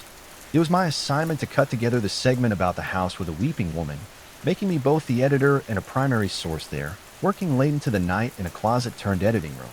I learned what had really happened. The story revolved around a married couple who, in a continued pursuit of anonymity, I will refer to as Jeff and Stephanie Sarkop. Like Melanie and me, Jeff and Stephanie had spent their 20s in the city. He worked as an analyst for a mid-sized investment company, and she worked as a secretary for a since-dissolved PR firm. They met at a bar on the Lower East Side and fell in love instantly. After dating for a couple years, they tied the knot with a modest but charming wedding in Cape Cod. They moved shortly thereafter. 11 months after the move, they welcomed their first and only child, Ethan, into the world. In the almost decade since Ethan's birth, Jeff and Stephanie had slid comfortably into the Little League's coaching, crustless sandwich-making life of suburban parents. Ethan, a chipper if not slightly hyperactive 9-year-old, was a Christmas fanatic. Along with his favorite holiday pastimes were decorating the tree, going to see the Rockets at Radio City Music Hall, and making hand-drawn cards for his parents. But his favorite tradition, without fail, was sleeping downstairs on the couch on Christmas Eve in the hopes of meeting Santa Claus. Each year, he would stay up as late as he could, only to awake the next morning and find that he had just missed the big man in red. Nevertheless, he always tried. The year that I discovered Ethan, he'd staved off sleep until 12:15, a new record, before he finally succumbed to exhaustion, shut his little eyes, and dozed off. Once Ethan was asleep, Jeff and Stephanie tiptoed into the living room and slid Santa's presents under the tree. Jeff took a few bites off the carrots Ethan had left for Rudolph, and Stephanie nibbled the cookies and sipped the milk. They went upstairs, got in bed, and fell asleep to an episode of Criminal Minds. When they awoke at 11 a.m. the next morning, having gotten their best and most complete night of sleep in 10 years, Jeff and Stephanie knew something was wrong. Normally, on Christmas morning, Ethan would have woken them at the crack of dawn, buzzing with excitement over Santa's visit, but they hadn't heard a peep from him. They got out of bed and walked downstairs, both secretly praying that they would find Ethan sitting crisscrossing applesauce next to the Christmas tree, surrounded by wrapping paper, playing with one of his new presents. But upon entering the living room, Jeff and Stephanie discovered a bizarre scene. Gone were the cookies, the milk, the carrots. Gone were the stockings, the ornaments, the presents they had left under the tree. And most noticeably, gone was their son. The only Christmas-related items left in the room were the naked fir tree, and beneath the tree, a single unfamiliar gift-wrap box, a box which neither Jeff nor Stephanie had placed there. Nobody knows how they reacted, not even Jeff or Stephanie, who were so rattled by what came next, that they explained it to the police 3 times differently with each telling. But since I've now had some time to think it over, I've taken the liberty to imagine how the events of the morning might have transpired. Picture, if you will, Jeff and Stephanie standing dumbfounded at the base of the stairs, each waiting for the other to take initiative and make a move. Stephanie places an open hand on her chest. Jeff curls his big toe inside of his fraying cotton slippers. Finally, unable to bear the silence, Stephanie mumbles, "Should we open it?" "Yeah," Jeff says, his voice cracking. Jeff takes a step forward towards the tree, his mustache fluttering with each nervous breath. He reaches the tree and wraps his plump fingers around the edge of the box. He picks it up, surprised by its heft. Giving the box a timid shake, Jeff turns and looks back at Stephanie, whose fingers have moved from her chest to her mouth as she gnaws off her candy cane patterned nail polish. She gives Jeff a nod, as if to say, "Continue." Jeff unties the bow and peels off the wrapping paper with neat and unnecessary precision. He folds the discarded wrapping paper into a small square and places it down next to the box. Jeff opens the lid. For a moment he smiles, relieved at the sight of his son staring back up at him. Oh, there's Ethan, he thinks to himself. We had nothing to worry about. But his smile fades as Jeff realizes that there is nothing but air in the space between the ground and the box in his hands. "What is it?" Stephanie says. Jeff doesn't answer. "Babe, what's—" "Say something, Jeff." Jeff turns to Stephanie. It's Jeff starts, unable to finish the sentence. Jeff reaches into the box and grabs Ethan, pulling him out by the hair. Stephanie shrieks and collapses to the ground. Jeff, startled by Stephanie's reaction, drops Ethan's small head. It rolls a couple of feet, smudging semi-dry blood across their Tuscan yellow IKEA carpet. Jeff vomits, and Stephanie screams again. And she keeps screaming without pause until a few hours later, when I see her through the window of Melanie's family's minivan. At around 4 a.m., my boss popped his head into the editing room. He was wearing a Santa hat and strap-on beard. His eyes were bloodshot tired. "You can go home if you want." He slurs. "I know this is supposed to be your day off. I don't mind. I'm almost done anyway," I say. "All right," he says. "Well, there's some more eggnog in the..." He burps and pats his chest. "In the break room. You want me to get you some?" "Sure," I say. "Copy." He walked out of the room, and I looked back to the screen. Alone again, I began second-guessing my decision to stay. I just reached the part of the story where the reporter is talking about the police finding the rest of Ethan's body in the fireplace, and I couldn't help but wonder if so much negativity was bad for my mental health. My boss returned a minute later and handed me a cup of eggnog. I thanked him, took a swig, and got back to work. After another hour of editing, I finished the segment. I was about to hit the export button, but decided that this piece, this subject matter, deserved one last watch-through for mistakes. I hit the space bar, and the video began. It played as expected, shots of police lights bouncing off of freshly painted siding, our local reporter on the scene, interviews with the neighbors, beers in hand. I hate to see it, but it was some of my finest editing work. I couldn't help but admire how compelling the story was, how much it drew me in, made me want to invest my time. Near the end of the video, I noticed that I'd forgotten to include a Ken Burns effect on a photo of the Sarkov house. I paused on the image and had just begun rendering the effect when a small black line in the upper right-hand corner of the frame caught my eye. At first, I thought it might have been some dirt or maybe a crack in the screen. I reached out and tried to scrape it off with my fingernail, but the surface was smooth and unblemished. I zoomed in on the black line, and it grew larger. Up close, I could see that it was three-dimensional, rounded out, receiving light from the same source as the rest of the house. It was part of the image. I stare at the pixels, trying to make sense of this strange charcoal sky spaghetti. And then I recognized it. The angle, the placement, the gentle curve. It was a power line, running parallel to the Sarkov house, lurking just barely in the distance. I hit the export button and waited in silence. The moment the video finished, I grabbed my coat, put on my orange beanie, and headed for the exit. On the way out the door, I heard my boss say, "Merry Christmas." I rode my bike at a rapturous pace from the studio to town. The freezing winter air bit my face. Watery, clear mucus ran down from my nose to my upper lip and filled my tongue with a taste of salt. The roads, lit by a subtle green and red glow of Christmas lights, were eerie and desolate. I had a tight feeling in my stomach, a crocheting of my innards that reminded me I was riding into trouble. I cruised past Melanie's house. The light was off in her window, our window. I worried that the loud clicking of my poorly lubricated bike chain might wake the family dog, but I made it past the house without a single bark onward. I rode my normal walking route, which seemed shorter and less interesting on a bike. The sun had just begun to rise when I arrived at the power line path, though it hadn't yet reached the horizon, leaving the landscape stark and blue. The leafless trees hung over the scene, ominous and dark.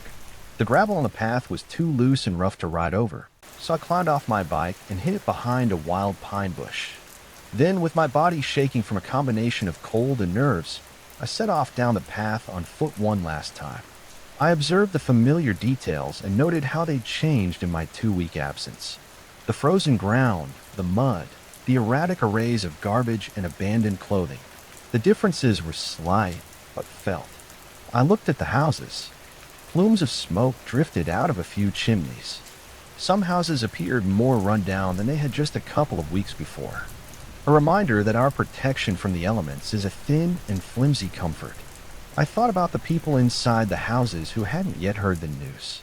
How, in just a short time, a TV report would dismantle their sense of safety and comfort forever.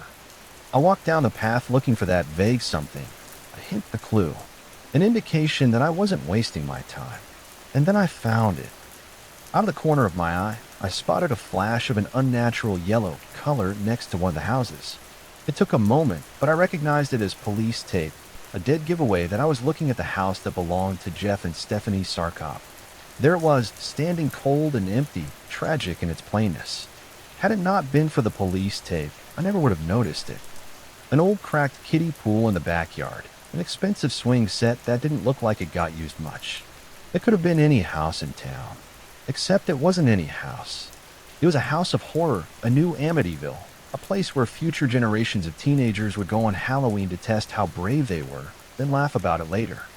The house was separated from the path only by a low chain-link fence. The blinds were open and the lights were on, giving me a clear view into the living room.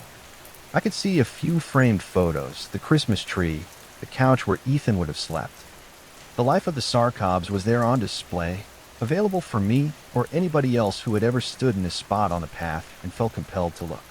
A chill ran through my body, and I took a step backward. Something hard crunched under my foot and made me jump. I looked down. It was just one of those empty icebreaker gum containers. I went to kick it out of the way, but stopped before my foot made contact.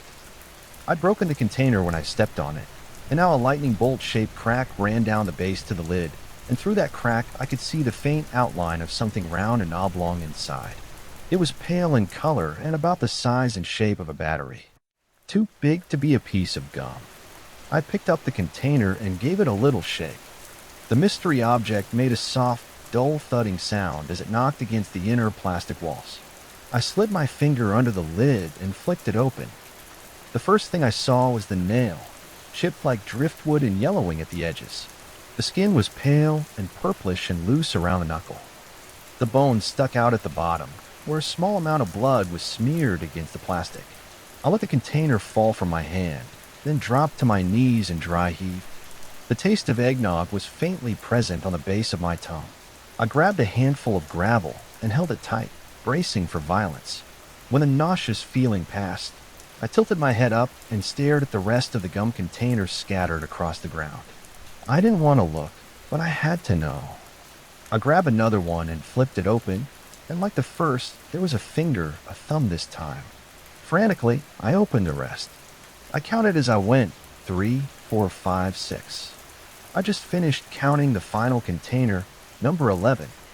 When I heard the faint sound of a leaf crunching underfoot behind me, I froze like a possum, foolishly playing dead in broad daylight with my back turned to my would-be attacker. There was total silence for a moment. Then, popping sound. It was a sound I'd heard just once before, but that had ingrained itself into my DNA like a fear of spiders or snakes. The popping sound continued, chewing on his gum. I turned my head slowly, looking back over my shoulder, just far enough to catch a glimpse of his gleaming white teeth. And then I took off. I ran with the fear of God, or worse, pushing me forward. I ran like I hadn't since high school gym class, sprinting, my legs getting ahead of my body, arms flailing to maintain balance. My beanie flew off, but I kept going, not even thinking to look back. Finally, after what felt like 30 miles, I hit the main road. It was the end of the path where the power line split off to carry electricity to the next town over. Wheezing from the cold air that punished my lungs, I bent at the waist and looked back behind me. There was no sign of the man with a pristine smile, only the path, darting straight into the distance, disappearing into the single vanishing point that was Fairview. It took me an hour to get back to Melanie's house. The path, it turned out, was the only direct route from where I was to her neighborhood, so I had to walk down the main road and loop all the way around town.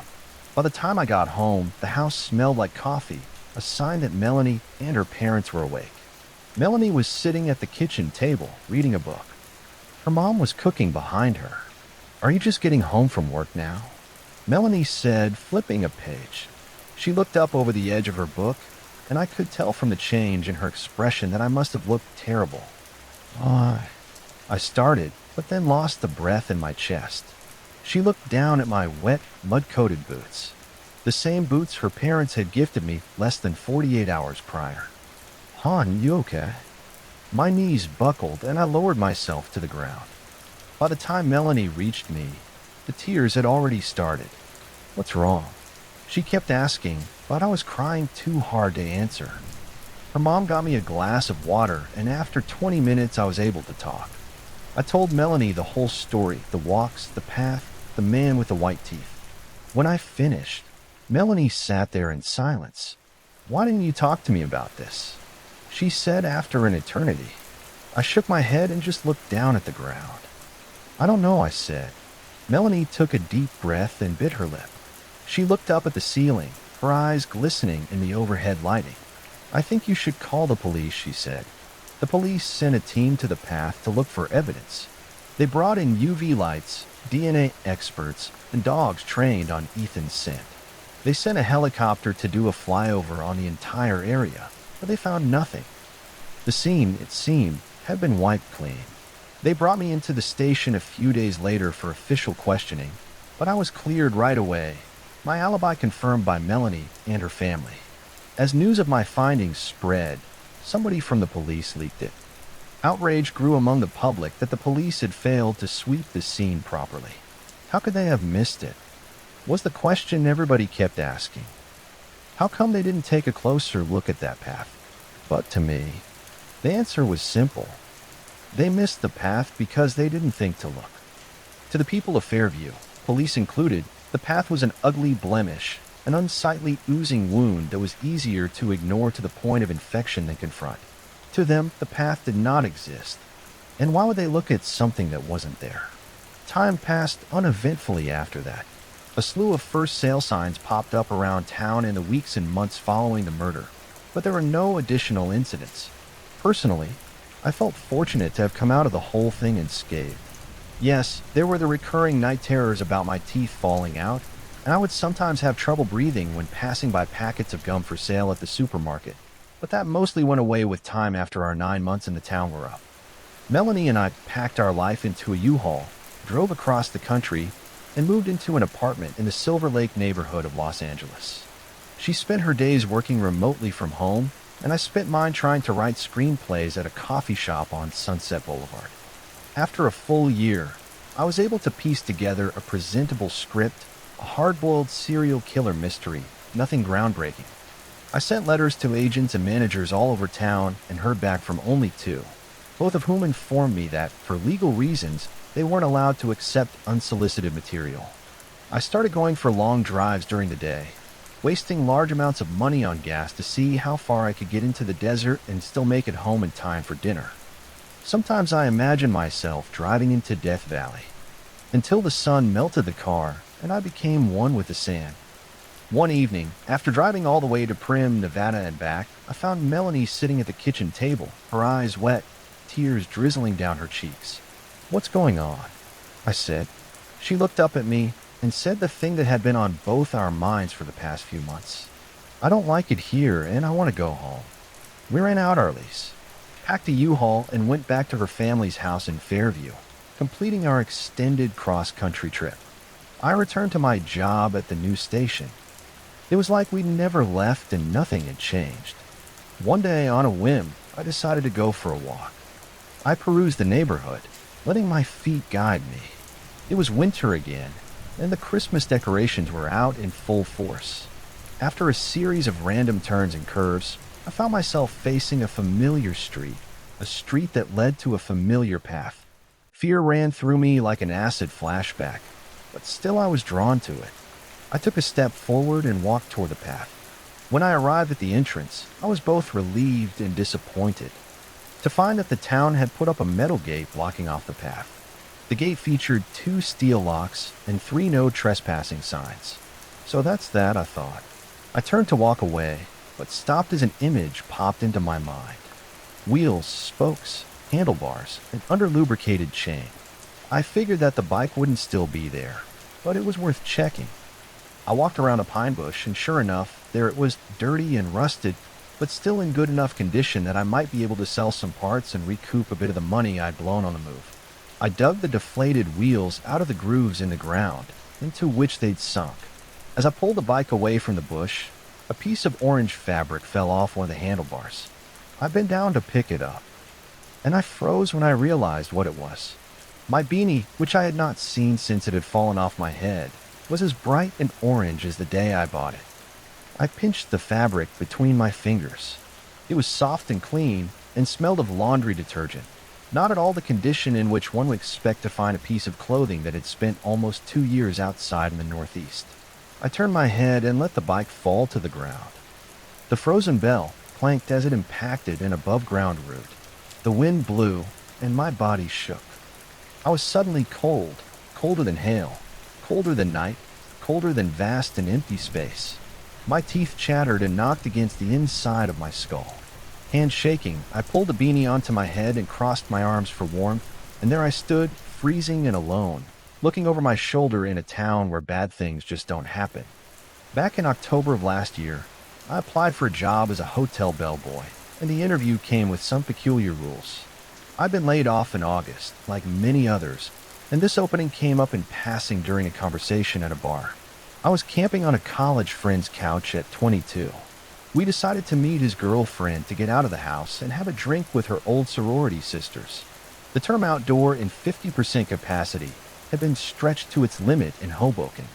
The only real change since the pandemic was that no one could sit at the bar, and they put less tables on the floor, meaning seating was cramped.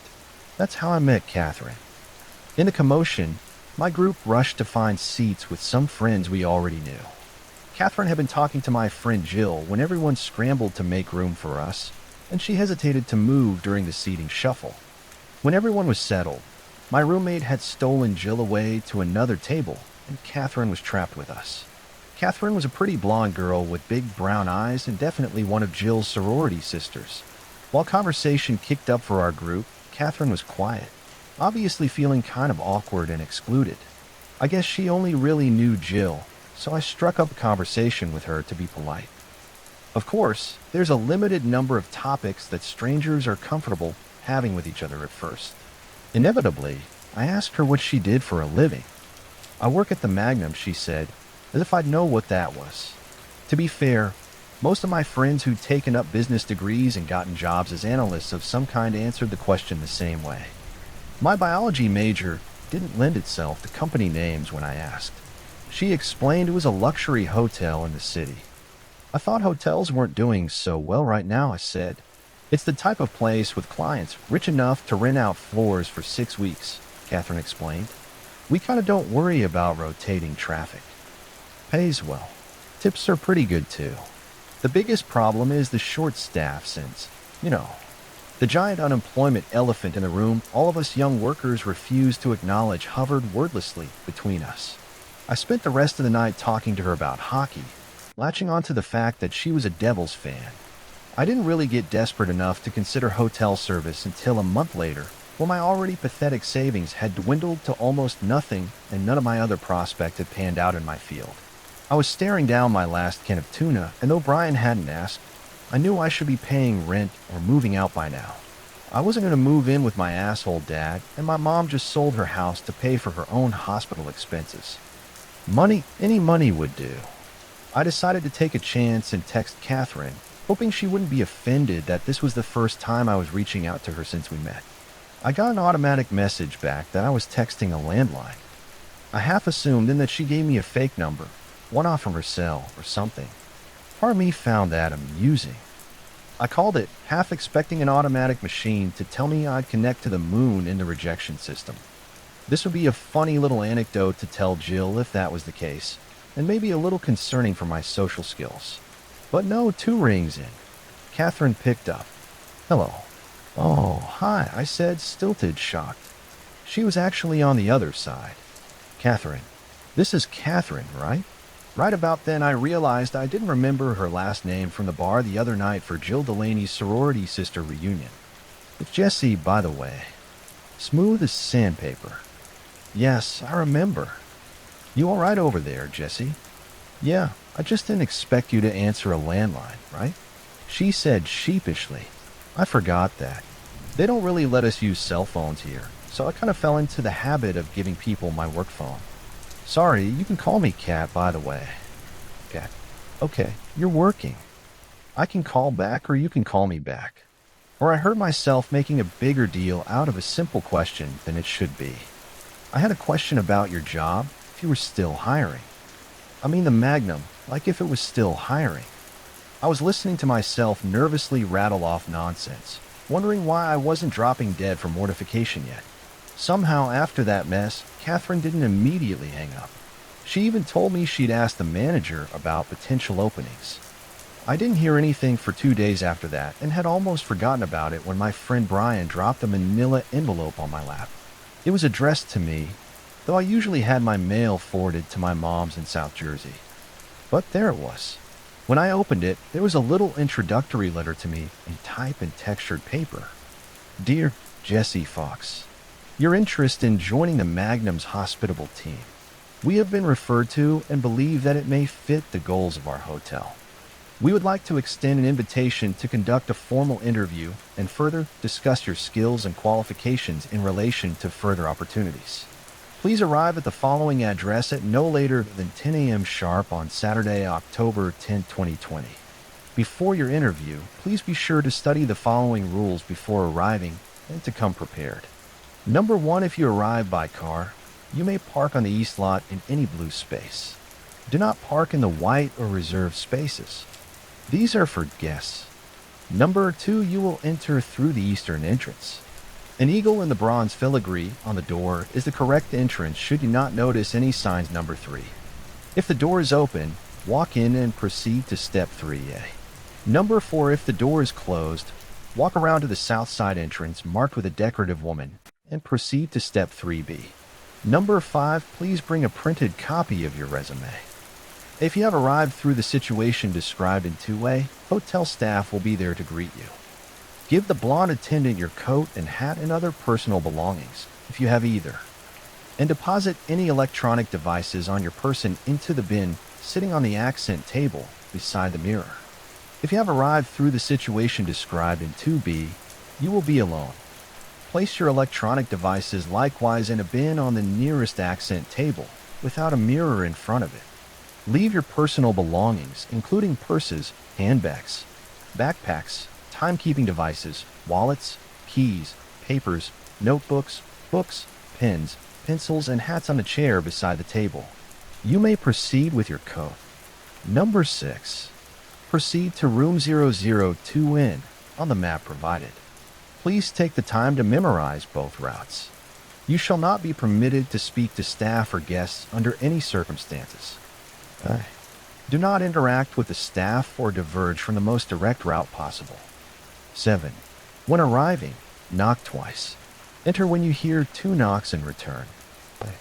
If you arrived in situation 2A, described above, sit in the chair to the left.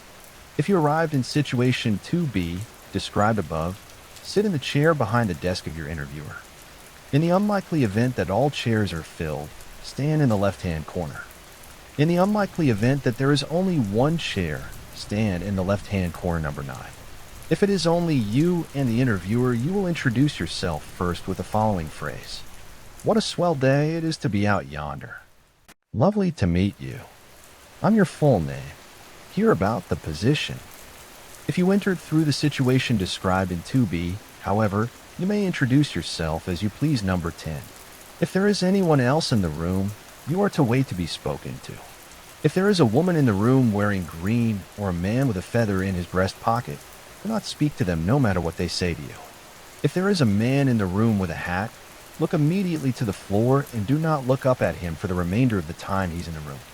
If there is a man wearing red in the room, do not say nor confirm your full name throughout the duration of the interview. When asked to speak in this group, the phrase you will say and turn to your interviewer. It's a pleasure to meet you as well. I am excited for this opportunity to become a part of the Grand's illustrious team. Number 11. The interview will be conducted at this time. Answer honestly all questions, barring the caveats mentioned above. Number 12. You are not to leave the room until dismissed. Number 13. Upon leaving, you will wait for any women in the room to stand and exit first. Do be sure to stand if they rise from their seats and return to your seat when finished. If the man with a feather in his breast pocket is in the room, you will wait for him to dismiss you before leaving. Number 14. When exiting, you will leave through the east side entrance, and number 15 discuss this list with no one.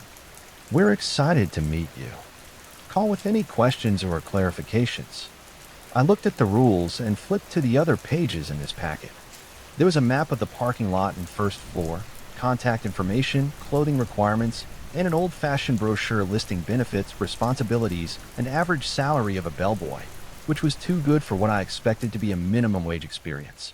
I think I'm being pranked, I told Brian, letting him read over the rules.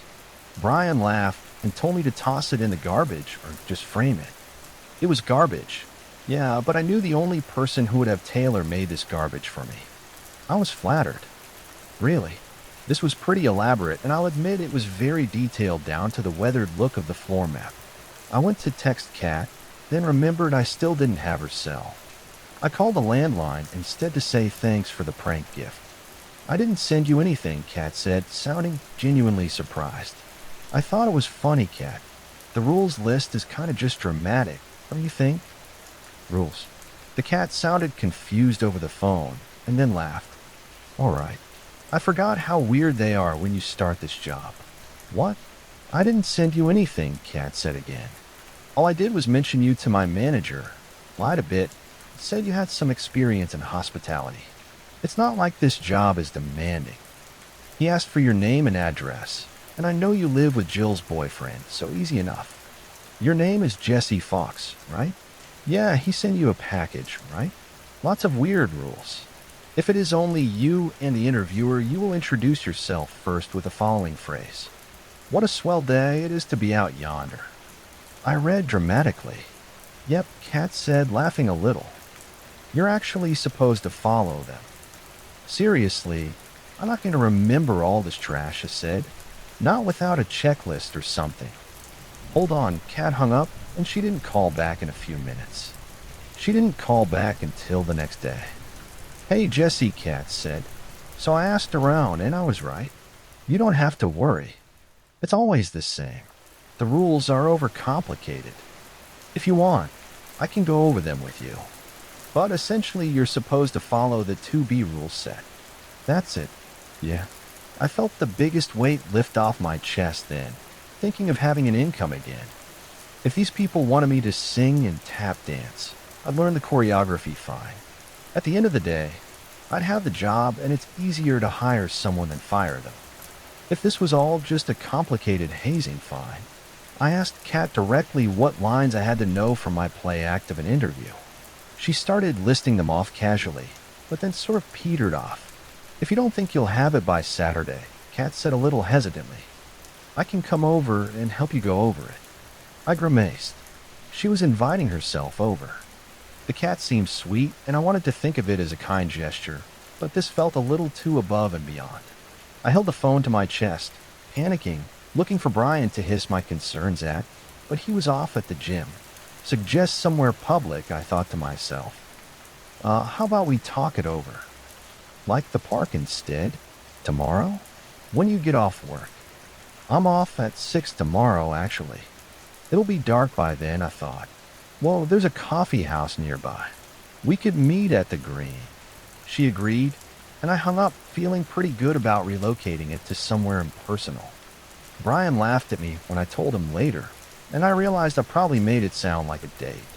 Shit, the not date review of the rules was actually not as bad as I thought it would be. Kat seemed truly eager to get down to the business regarding what to do and when. She kept the list in her hand and made me recite each step. We ignored all the caveats and kept to the bare necessities of the path she and the other employees went through. And after you leave your stuff in the bin, but the jacket I can take. I chime in. When you get inside the room and sit in the back chair, you'll say it's a pleasure to meet you as well. I'm excited for this opportunity to become a part of the Grand's illustrious bullshit team. Catherine smiled wide, observing me with wide brown eyes. You're hired, she teased. I felt pretty all right about Saturday. The attire required was another hurdle, but not as bad as the others. Black pants, black shirt with a collar, black shoes, red tie. I had some slacks for my graduation and borrowed the shirt from Brian. Jill and I found a tie for $1 at a thrift store. I took the subway into the city and made it to the Magnum at around 9:50. As Kat had promised, the east entrance was closed, which meant I was going around to the south entrance. The building itself looked like any other hotel I'd seen in the city. Tall stone structures with filigree and crests that added some extra air of importance to the structure's existence. To add to that, it was right across from the park, but only 4 blocks from a Chipotle. Nothing in the city is above being neighbors with convenient fast food. Before I even got inside, however, everything kind of went sideways. The east side entrance was closed as it was supposed to be, but so was the south side door. The filigree of a woman stared back at me, refusing to budge. This was the south side. This was the door I was supposed to walk through. But I pulled on the handle, and it didn't open. I knocked and waited. No one came.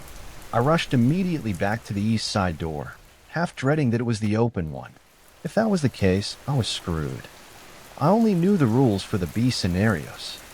But when I tried that door, it was just as locked as the other. The hell? I walked around the street looking for another entrance, but couldn't find one. It was soon 10:05, and I was wondering if something had gone wrong. So I did the only thing I could think of. I called Kat.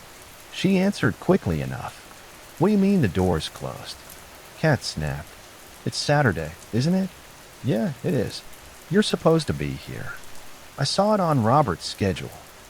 Hey, hold on, I'm coming down. Just go to the east side of the building and walk past the door into the alley. There's an employee entrance there. I can let you in. Just wait there. She hung up on me, and I practically sprinted back around the wide building. The alley she was talking about was the odd backing to an otherwise opulent building. The walls were flat, the dumpsters crowding both sides and half open, reeking with garbage. Even in the middle of morning, it was dark in that little crack of space. The door Kat mentioned was a bland gray door that looked severe and functional, completely detached from the gaudy facade that decorated the front. I paced up and down the chipped asphalt, dodging the glass chips and piles of crates. Then the white door opened and I turned at attention. But it wasn't Kat at the door. What you doing here, kid? You lost? A man asked. He wore a trim red and black uniform and a little name tag that said Eddie instinctively. I would have answered no and babbled about being here for an interview, but I knew I wasn't supposed to be back here. This was off the interview script, and if this was my only entrance, I couldn't be shooed away from it. I am the new guy. G. Rob told me to come in this way today, I said, boldly dropping the name I heard Kat use. But I made an awkward gesture toward the door, trying to convey going through and hoping vague complications seemed like an understandable enough barrier. Oh, he said, seeming to think my uncertainty was warranted. His thin lips pressed together tight, and he gave me an odd kind of look. He may have wanted to say something, but instead quickly shouldered a large garbage bag that had been laid at his feet behind him and held the door open for me. Go on then. He's got an interview or something today, so you can wait for him in the break room. 15 EI took the door from him and held it open and turned so he could take the garbage. Thanks, Eddie nodded. His bag was dripping garbage slime, which is never pleasant, but he didn't seem bothered to have it hauled over his shoulder. When he walked it past me, there wasn't the lingering smell of garbage, but there was something like iron. He walked on, and I walked into the hotel, the door closing behind me. I looked down at the polished floor, and there were stains where the garbage bag had been. They were a little ruddy red-brown, like the kind you'd see on a counter or a cutting board after cutting up a steak. Expired meat, I thought to myself. I realized Eddie wouldn't take too long to throw out the trash, and I had to be out of sight by the time he arrived. Get caught. I sprinted down the hall through a few sets of double doors, heading inward to the best of my approximation, hoping to hit a lobby or room numbers to guide my way. Soon enough, the tile floor turned to green carpet, and the ornate facade was back. As I walked into the main rooms, I looked at the first door beside me, 025E. It wasn't where I was supposed to be, but it gave me an idea of where to go. Kat showed me a direct route on the map, so I knew I had to walk to the north wing first, which meant following E's numbers until they dwindled to one near the lobby, and then continuing on the way I would have if I entered through the southern entrance. I still had my coat and my phone, but this wasn't unmanageable. I could fake it. First things first, I had to get rid of my stuff. The hall was ornate, decorated with slim wooden tables and delicate golden electric lighting. There were pieces of ivory, jade, and copper art that looked expensive. I quickly removed my coat and my phone by 011E and kind of bundled both up and shoved it in a nice wide porcelain vase. I wasn't about to lose a stupid interview over a technicality. I continued on, half afraid. I was already lost until I hit the first wall with a copper bust of some 1800s guy. Kat had mentioned it before. I was in the hall directly behind the lobby and standing directly behind the concierge's desk. Now all I had to do from here is turn left, or I would have if I was coming from the south side. Now I just had to keep walking, and I'd be there. I keep going, turning right at the women's restroom, and then 002 in was on the right. As I passed the bust, two chatting women dressed as staff rounded the corner and spotted me. When they did, they went dead silent. They didn't slow down, but they stared, jaws falling a little slack at the sight of me. I tried to smile back, but they ducked their heads away and kept walking. One of the girls dropped something. It was heavy enough that they should have been able to hear the dull thud, but they rounded the corner instead of stopping. It was a key. I picked it up, and it was clearly an old-fashioned room key. Not a card for an electric door, but a heavy brass key with a little tag that said 001. I backtracked a little, trying to catch their attention. They huddled closer together, walking arm in arm, whispering and giggling to one another. One threw her head back to sneak a glance at the empty hall and looked genuinely surprised to see me. I held the key up, showing her wordlessly what she left. She nodded and tossed her head to the side, as if saying get going. But she raised her hand to her lips and turned her back to me. Breaking into a run arm in arm with her friend, I turned the key over in my hands. This was the part of the hall I was supposed to walk into. The instructions said I wasn't supposed to talk to the staff. Maybe she knew that. Maybe she was one of Kat's friends and was helping me out. Should I have left the key on the ground? Was this a part of this weird hazing? I have debated just leaving it on the floor, but it was in my hand anyway. I'd turn it into the guy in my interview and tell him what happened. Maybe that was the point of it. Finally, I found room 002 in was where Kat said it'd be, the second to last door in a dead-end hall. The last door, 001, was propped open, slightly ajar. Inside, the lights were off, giving me only a glimpse of the carpet. I knocked twice on 002 in like I was supposed to. Come in, I heard from the other side of the door. I remained outside, at ease, knowing what Kat and I had rehearsed. Hey, I said come in. The guy on the other side called a little louder. I shifted a little, debating if I should knock again. No, two knocks. The cat had even rapped her knuckles against the table when we went over it. I was supposed to wait for two knocks. As I waited, I heard another noise just behind me from 001. The door squeaked on its hinges. When I turned, it was a little more open, but I still couldn't see much from my angle. I could hear something inside, though. Someone was moving around, scratching against the wall just across from me. I heard a voice like an old man's moan weakly. Help, he said, his voice sorrowful and cracked. Somebody help. I don't know what made me weary. Maybe it was something in the voice. Desperate, yes, but a little too clear, like it knew I was there to hear it. Some instinctive part of me told me to stay put. Then the groaning stopped, and there was a heavy thud, like a fist pounding the wall. I heard the man inside groan and shuffle again, slowly making his way down the length of the room closer to the door. I knocked again at 002 in. Hey, there's someone here. I called, only to be met with no response. The groaning crept closer to the door. Help. Just help. I rushed to door 001, grabbed the handle, and slammed it shut. I didn't look inside, but I caught a waft of the smell. The pungent stench of a sewer on a rainy day came to mind, like something had died and rotted inside. Then a hand reached out and grabbed my wrist and tugged. I was thrown back against the opposite side of the hall, and there was Kat pulling the door closed. Room 001 shook as the thing on the opposite side threw its full weight against the door. Kat turned and looked at me, holding her hand out. The key, she hissed. The key? My hands were shaking. As I fished into my pocket for the brass key, I hardly had it out of my pocket when Kat snatched it away and locked the door. Another powerful bang sent her stumbling back to the opposite side of the hall. It was then I heard two calm, controlled knocks behind me. I nearly jumped back to the other side before suddenly remembering this was 002 in, and I was waiting on them. I looked at the cat, who paused midway through fixing her blouse. Cat pulled me onto my feet and fixed my tie. "Don't worry about that," Cat whispered hastily. "Tell them you locked the door with no one's help." I wasn't here. Go. I practically threw the door open and sprinted in. 3 members of the hotel staff sat inside, all very composed, and evidently confused by my heavy breathing and my no doubt priceless expression.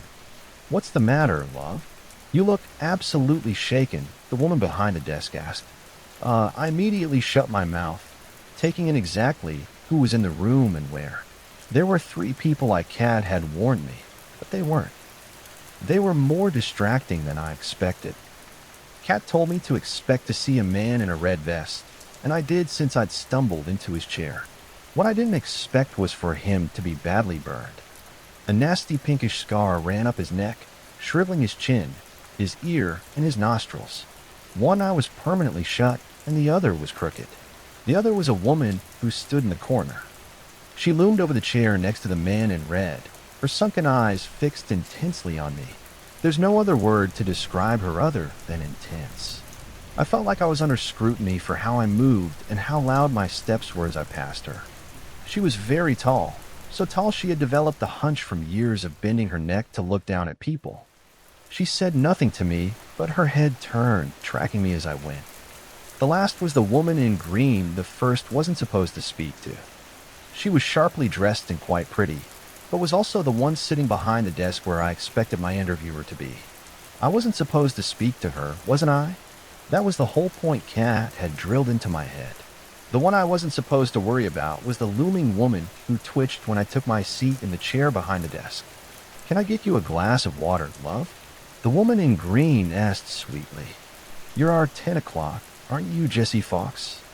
"He's skinny," the tall one said, buggy eyes still set on me. Her pale tongue darted out to lick her lips. "Behave, Lori," the man told the tall woman. "Jesse, this is Lori Bellyford, honorary front office manager," he said, nodding to the tall woman. He then gestured to the woman in green. "Frederick X. Sardi, the general manager of this hotel, and I'm Robert Strauss, chief concierge and hiring manager. You can tell us a little about yourself. It's a pleasure to meet you as well. I'm excited for this opportunity to become a part of the Grants." I couldn't remember the stupid word used between this part. "Illustrious team," Frederica supplied. "Close enough, I'd say." The 3 of them chuckled a little. I looked at Robert. There's something in room 1 that Robert held up a hand. "We'll get to that, okay? Did you have any trouble finding the entrance?" Robert asked. No, someone walked out when I walked in." "At which entrance?" "The east one." "Strange. I was sure both were locked," Robert said. Looking dead on at me, he arched a brow, waiting for my input. "When I provided none," he continued. "Why'd you lie?" "I didn't have any trouble finding the entrance." "Do you know what was in a bag?" Lori asked, her voice pitched high and eager. "What bag?" Robert asked, looking confused. "The bag Eddie had," Lori said. I shook my head, too terrified by her gaze to really reply to her. Robert arched a brow. "You saw Eddie, the janitor?" "For a second," I said hesitantly. Robert and Frederica shared a look, but Frederica smiled. "It is an east side entrance." Robert cleared his throat and moved on. "Then you saw 2 girls drop a key to room 1. Why'd you keep it?" "I wasn't going to keep it. I was going to give it to them when I came in. But then, room 1, the woman in green supplied."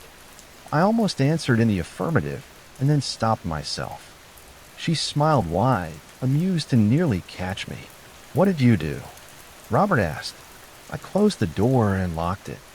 "That's it." "Yeah." "Why didn't you go into the room to see who was calling?" He asked. "I had a bad feeling." "And you weren't tempted to walk in, just see?" Robert asked. "That was a test, wasn't it?" I asked. "Are people supposed to look? If they don't want to be here, Lori said with that wrinkled, overeager grin. Does she upset you? Frederica asked me suddenly, with a wicked grin. As she did, Lori's wrinkled face curled into a frown, and her eyes were still menacing, facing me. I wanted to protest, but I'm not supposed to speak to her. I started weighing how much I cared about the rules in a place already as twisted as this. She does, doesn't she? Frederica taunted. Hear that, Lori? He thinks you're disgusting. Lori stomped forward and suddenly was looming over me, and I had nowhere to go but the back of my chair as buggy eyes glared further and further down into me then. Robert cleared his throat. That'll be enough, thank you. Lori and Frederica stood, and I stood as well as they both made their exits. I looked at Robert then. What kind of place is this? One that requires discretion, a good sense of memorization and improvisation. I think you'll be a good fit here, Robert said. Standing and walking over to the desk, he unlocked a cabinet drawer and pulled out some papers. He then drew a handkerchief and reached up, pulling up a piece of the skin at the top of his forehead. I nearly leapt up out of my seat as he started peeling the skin back. Holy Robert kept pulling until half his face was removed, but there was no fleshy muscle beneath. Just a regular half of a face. It was makeup. Burn makeup. Excuse me a moment. The prosthetics itch, but I'd like to make you an offer to sign on with us. It was all makeup. I asked. Part of the interview. The baguette he carried was meant to be suspicious, and Joe gets a kick out of scaring the new guys in room 1. See? Like I said, this is a job that's unpredictable, and we look for a certain personality type. We try to learn it as quickly as possible. Robert wiped off the rest of the makeup with his handkerchief and looked like a normal man in his mid-40s. Most people break with Lori or forget the rules with Freddie. I looked dumbfounded from the door to him. That's it. That's the interview. Yes. Don't you want to ask me questions? Oh, I've learned about everything I need to know from you. The fact that you were able to find us and send a letter of inquiry to us at all is to start to let me know, what kind of place this is. Following the rules and your reaction to our surprises for you tells me everything else I need to know. What kind of place do you work that you need to know how I'd react to a bloody bag and a guy moaning from another room? Robert straightened and smiled as if that was a question with the most obvious answer. We're a luxury hotel. Half our job is going about as if it's business as usual, but it's not. There's a lot of protocol to follow, and it requires you to know what to do in a lot of situations. Did you have anyone help you with the rules? No, I say as I rehearsed. I wasn't supposed to show them to anyone else. Also an extreme part of this test. Good, Robert said. If you can't memorize and follow those instructions in the time we gave you, then you wouldn't be able to handle this job. But you were a natural. But you still have enough independence that you're not completely lacking in critical thought. You'll do well here. Listen, after all this, I don't even know if I want this job. Robert didn't say anything, just showed me the starting salary. This was the walk-through fire, but I can guarantee if you sign on with us, so long as you stick to the rules, you'll be fine. The money was good. Really good. The first set of rules wasn't so bad. If this was some kind of weird promoting discretion, then fine. Joe and Eddie were a setup. I could keep my mouth shut. If they let me in, and all I had to do was learn a routine, fine. So I took the job. It was better than anything I get in a lab, and in that moment, things had gone from terrifying to completely lax. I signed a contract there and went home with a set of rules, a schedule, and a signing bonus. I was giddy, waving my check in Brian's face. Jill came by later, and I wholeheartedly thanked her too. Jill, I'm so glad you keep good friends. I said as I tore into the new list of rules. What do you mean? Catherine. Who? Catherine. I still couldn't remember her last name. Your sorority sister. You were sitting with her at your reunion before we arrived. Oh, Jill nodded. I turned back to my employee contract and pulled out the new list of rules, flipping to the first page. You mean that blonde girl? Jill asked. I only met her that night. I thought she was a friend of yours. Rule number 1. Never speak to Catherine. Never give her your name. Well, shit.